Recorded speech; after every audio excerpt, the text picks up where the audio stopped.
Welcome back to another episode of We Don't Know What to Watch, the podcast where two guys watch random movies and talk about them. And with me, as always, is the amazing, the unbelievable, the Magneto to my Charles Xavier, Kyle Mulford. And I'm Noah Saturn. How you doing, Kyle? I have a magnetic personality. Oh ho ho! And I have a really cool hat named Cerebro. I did not name my helmet. Magneto. Cerebro. Magneto.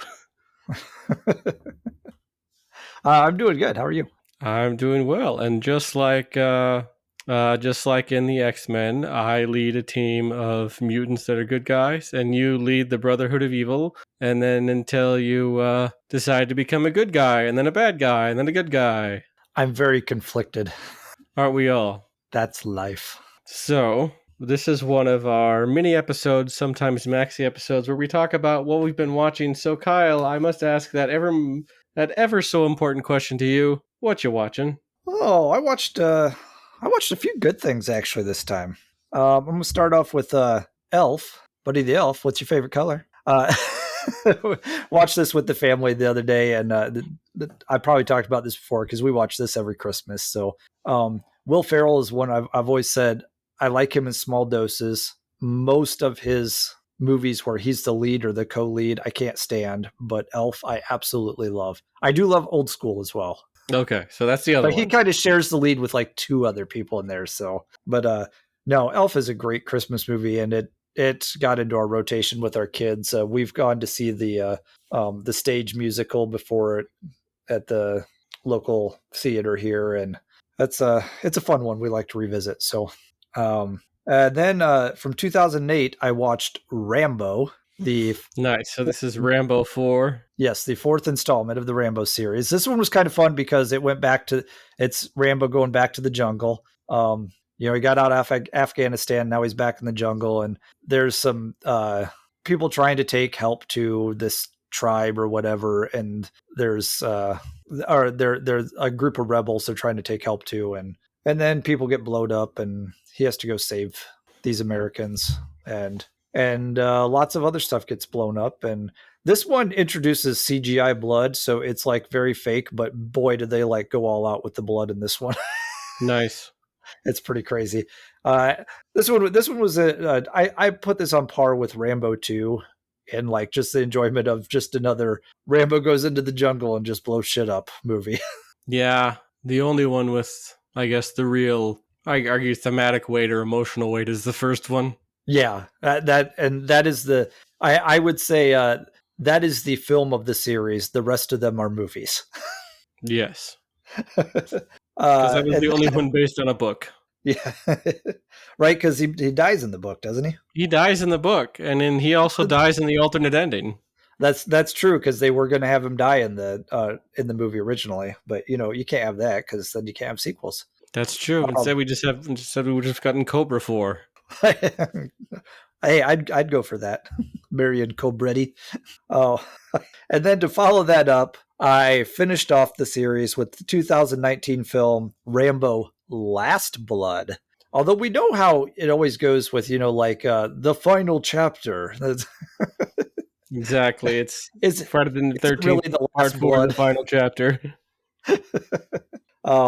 This one, Rambo's kind of retired on a ranch in Texas, and I didn't really understand the relationship between like this woman and her niece or something like that, and her dad lives in Mexico and she doesn't know her dad, he's like I don't know, he's just a bad person, and she wants to meet her dad, and she goes down to Mexico and then gets kidnapped and put into the the slave trade or the sex market or whatever. Yeah, human trafficked or whatever. Human trafficking. That's the first phrase I was looking for. And then of course Rambo has to go down and save save her, and he goes to save her, and then they come after him onto his farm. But all the time he's been retired on that farm, he's been digging tunnels under his barn and all of his land and everything. So it becomes a big trap like in Halloween 2018. Yes. Only bigger because it's throughout the entire farm. And so like there's just traps that like he's running through the tunnels shooting these guys, and and it's and then it's a bloodbath in the tunnels. So this one was okay too. I think I enjoy when he's out in the jungle, since he was originally a Vietnam, vet, and but the first one obviously is by far the superior movie to all of these. So He should have gone after the Klan or white supremacists. right. That would have been awesome. Then on DVD, I rented a 1979 film Over the Edge. This might be Matt Dillon's first role from 1979. This is about a bunch of this new urban development or suburban development, where building houses and all that stuff. And the main character, I can't remember the actor's name, but his dad is like a realtor there and trying to sell the land, and all these kids hanging out. And then they find out the house was built on an Indian burial ground. They do. This story. Yeah, I've seen Poltergeist. No, but the kids all hang out at like this rec center, and they think there's going to be a big, place for them to be able to hang out being built there. But then it turns out they're just going to turn it into an industrial complex and all this stuff. And they kind of rebel against the parents, and they have to use the power of breakdancing to save the rec center. Save the rec center. Actually, a police car crashes into the rec center. Oh, shoot. This was actually a really good film. I'd recommend seeking it out. But like I said, one of Matt Dillon's very first roles, I think. Might even be his first role. He played the rec center? Yes, he did. Did a great job, I'm sure. And then I got out my Blu-ray set finally and watched the first movie in a 25 film series, 1962's The Tale of Zatoichi. So you're saying you're going to watch just a couple? I might watch a couple. Hey, it's off to a good start because I really liked this film. This is about a blind swordsman who wanders into this town and stays at a place of someone he met before, but this guy is like a Yakuza guy, and there's another town over with another group of Yakuza that they got like a rivalry thing going on, and the guy where Zatoichi is staying at, he's like giving him like free room and board and all this stuff, and hopes to recruit him because he knows what a great swordsman he is, even though he's blind. So he's trying to entice him into fighting for him. And this was actually a really cool movie, because what's funny is this is the Blind Swordsman series, and this film doesn't actually have a lot of sword play, but I was just intrigued the whole time. I really dug this, and I liked the performance of the lead as Zatoichi. So cool. Yeah, I'm totally interested in seeing some more of these. Did the same guy do all 25 films, or is it more of like a James Bond thing where he's occasionally replaced? I believe it was actually the same guy for all 25 films. Nice. So yeah, that should be a good series. It's off to a good start. So then on Netflix, I watched the 2022 film Bullet Train with Brad Pitt. And this is he's a kind of a neurotic assassin who doesn't want to use guns anymore and stuff. He's, he keeps talking about his therapist and the things that his therapist says. And his handler just keeps talking in his ear going, "Your therapist doesn't know what you do for a living." Got a good point. But he's on a train and he has this job. It's a snatch and grab. What do you call it? A grab and go? I don't know. But he's just and he's just supposed to grab a briefcase off of there and get off at the next stop. Well, turns out there's like 3 or 4 or 5 other assassins on the train, all with different things they're trying to do, and they are all linked somehow. So you start getting all these pieces of the story that go into a flashback of different events that have happened. And this was a lot of fun, actually. I kind of enjoyed watching this film. A lot of crazy fighting on a train, and the train derails at the end because you got to do that with this. Because it's a train movie.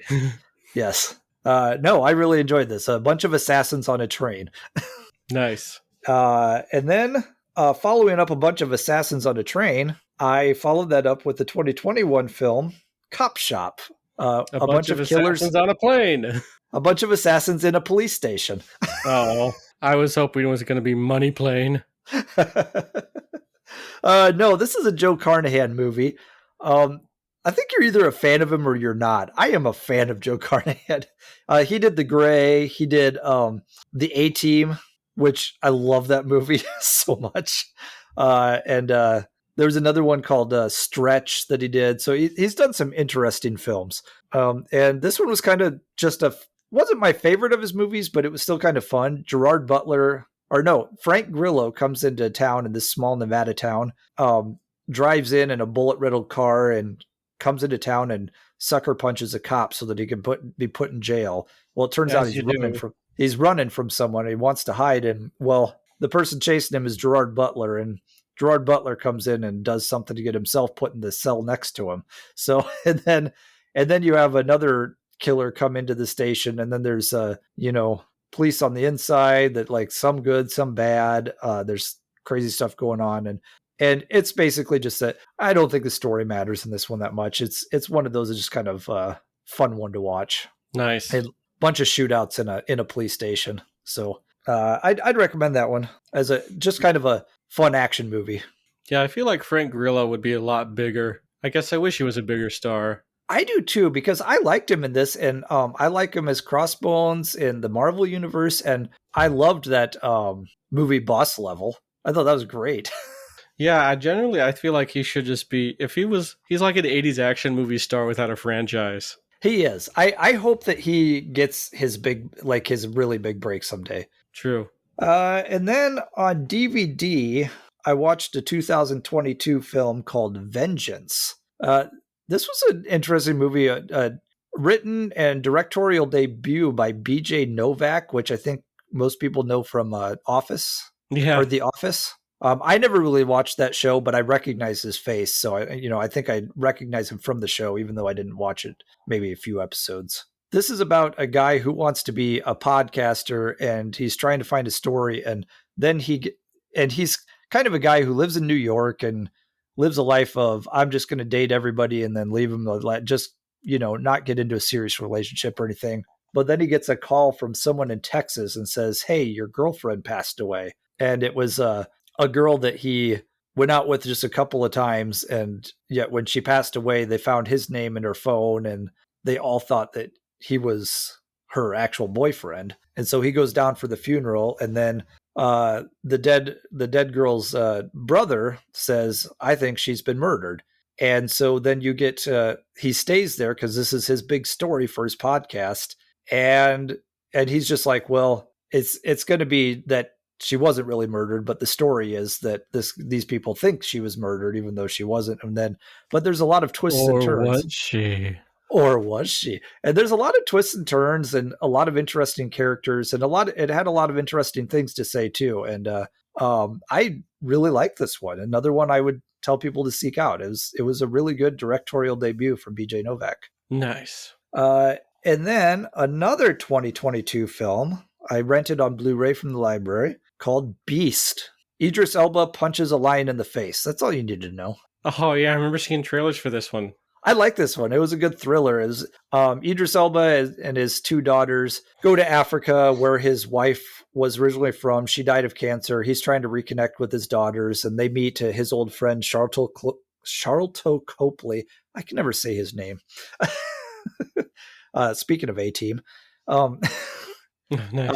And he's like you find out he's like an anti-poacher there, and he also works with the lions and stuff, and just kind of trying to conserve stuff and help the animals. And they go out, and it's kind of like Ghost in the Darkness. There's a lion that's attacking people out of, not its natural type of thing to do is just attack without actually eating, just killing a bunch of people. And then, like I said, eventually you get to see Idris Elba punch a lion in the face.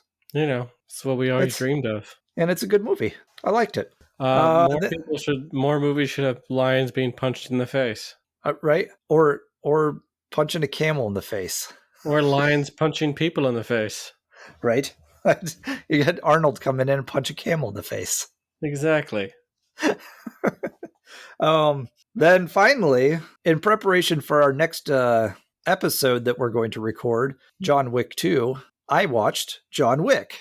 I love this movie. I remember when this came out. This was like this, just where you watch the trailer going, what is this Keanu Reeves action movie? Where'd this come from? And I don't think anybody really talked about it before it was coming out. And then all of a sudden there's a trailer and you're like, what is this? And then everybody raved about this movie, and for good reason. It's a really cool action flick with some gun fu in it. Keanu Reeves doing gun fu. And it built a really interesting world too. Yeah, it seemed to be, it just kind of came out of nowhere. It really did. Because I remember not knowing anything about it, and then someone said, I went and saw that. It was awesome. I was like, what? What is this? And then I went and saw it, and it was awesome. But yeah, it was a lot of fun. Built an interesting world. John Wick used to be an assassin, but he got out. Something that is very hard to do. But then someone stole his car and killed his dog, and he couldn't have that. So he went and killed everybody. And then got a new dog. The end. The end. Or was it? You'll find out in our next podcast. Exactly. So that's what I've been watching. A lot of good stuff in there that I recommend. Okay, I've been watching some good stuff too. So first I watched Nope on Peacock, because I missed that over the summer, so I'm glad I finally got to see it. I really enjoyed it, and I liked the alien. Thought it was neat. And also, overall, I really liked Steven Yeun's character. And like he was an interesting character. I saw this one too. And the whole Gordy's home thing. Thought that was really creepy. What part was that? The Gordy's home? Yeah, it was like the flashback to like the show that Steven Yeun used to be on as a kid. Oh, yeah. With the monkey and everything. Yeah, that was the chimpanzee that went crazy and killed people. Yeah, that was sufficiently creepy. Yeah, I thought the design of the alien thing was cool too. This one took a while for me to get into it, but then once it got going, the last half, I really enjoyed it. Because I wasn't sure where it was really going. And then there was a lot of stuff that I felt like it was like, I don't know, you just kept putting this stuff in that never really paid off anywhere. Yeah. But interesting ideas. I will always watch Jordan Peele movies because he's got a lot of interesting ideas in the head of his, and his movies are at least worth watching once. Very true. It was fun to see him play with a bigger budget. And bring in Keith David. Yes, for 10 seconds. I know, so sad. That's not much of a spoiler either. That happens like right away in the movie. Yeah, that's the beginning of the movie. Thought Keke Palmer did a great job, of course. She was the sister, right? She did an Akira slide at the end. That was great. Yeah, I thought you when I saw that, I was like, oh, it's the Akira slide. Nice. It's like, the part where it's like in Family Guy where Peter Griffin like points at the TV. He's like, he did the thing. He did the thing. He said it. Now they need to add this to that YouTube video. Yeah, just every Akira slide. Yeah. I never get tired of an Akira slide. Yeah, Nope was really good. Moving on, next I watched Last Holiday with Queen Latifah, Timothy Hutton, and Giancarlo Esposito, and I think LL Cool J. So this is about a woman who just has, works at like a department store. She always wanted to open a restaurant and visit this one beautiful hotel. I think it's in Germany or something. Oh, this is an older movie. I remember this one. Yeah, older movie. I think 2006. So then she find out that like, okay, she has this inoperable brain tumor and she's dying. She's got like, I don't know, maybe 5 or 6 weeks left to live. So then she just decides, you know what? Screw it. I'm going to the hotel and I'm just going to spend all my money. So she goes to this luxury hotel. It's just like a normal person, but everyone thinks she's super rich because she's having all this money. She stays in like the presidential suite. There's all this crazy stuff. And then there's this other rich guy who's trying to figure out what her deal is. Like, she has to be rich, influential. She says she knows the senator. She says she knows she's really rich. So there's this kind of fun thing where people are trying to figure out just where all of her money comes from. And she's like, yeah, it was here. It's like, I never made a secret of it. Right. I saw this way back when it came out. I kind of remember liking this movie, but I don't remember a lot about it. It's very charming. And she ends up becoming friends with a lot of the hotel staff, becomes really good friends with the chef, and then ends up helping cook with the chef and getting all this special treatment. And all the other rich people are just like, oh my God, this woman's amazing. How can she do all this stuff? I never get to do this stuff. Because she can. Yep. And then, there's a surprise ending, of course. So I don't think it may not actually be her last holiday, but it could be. Dun, dun, dun. Or is it? Is it? Exactly. Next, I watched Gamera, Guardian of the Universe. So this was part of the 1990s Gamera trilogy. and this was on Prime Video. So All it's right. like, what if Gamera actually had the budget of a budget of a high budget of a Godzilla movie, of the second of sort of like the 80s and 90s Godzilla movies. So it's fun, lots of great miniature work, guys in costumes fighting it out. Gamera is like this ancient god designed to protect humanity from evil monsters. You know, great Like stuff. Godzilla. Like Godzilla, except there's no radiation involved. What? I know, right? No radiation whatsoever. He's just like magic. He's a magic turtle who can fly and shoot fire, Awesome. as you do. Yeah, highly recommend it. I'm definitely gonna watch the other two, and they're all on Prime Video. All of them are pretty short, around like 90 minutes or so. Next, I went to the movie theater and I watched arguably the next great Christmas classic, Violent Night, starring David Harbour as Santa Claus Ooh, I and want to see this one.